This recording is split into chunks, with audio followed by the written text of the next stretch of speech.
అంతర్జాతీయ మహిళా దినోత్సవాన్ని పురస్కరించుకొని భారత లౌకిక రాజ్యాంగాన్ని పరిరక్షించుకుందాం, మనువాదదారులను ప్రతిఘటిద్దాం, మహిళా హక్కులను పరిరక్షించుకుందాం అని చెప్పి ఈరోజు రాష్ట్ర వ్యాప్తంగా ఆంధ్రప్రదేశ్ మహిళా సమాఖ్య వాడవాడలా ఈరోజు కార్యక్రమాలు చేపడతా ఉంది.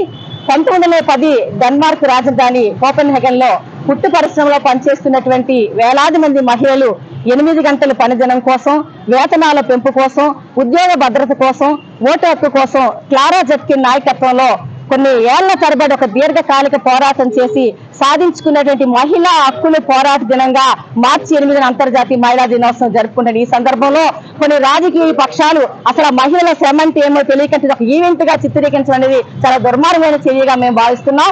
కేంద్రంలో బీజేపీ రెండోసారి అధికారంలోకి వచ్చిన తర్వాత ఎక్కడ కూడా ఏదైతే పోరాడి సాధించుకున్న మహిళా హక్కులన్నీ కూడా నేడు ఉల్లంఘించబడుతున్నాయి. మహిళలకు ఎక్కడ కూడా భద్రత లేదు.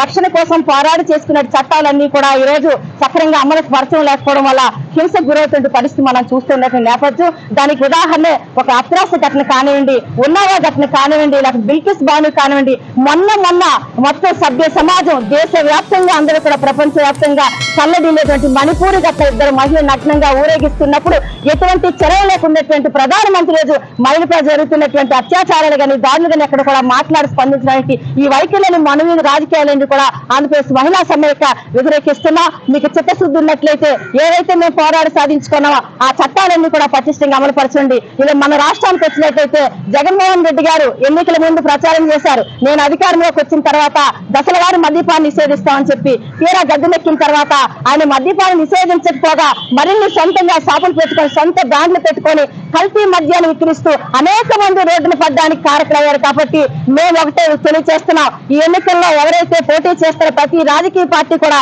ఎన్నికల మేనిఫెస్టోలో మద్యాన్ని నిషేధిస్తామని చెప్పేసి చేర్చాలని చెప్పి ఆంధ్రప్రదేశ్ మహిళా సమాఖ్య డిమాండ్ చేస్తా.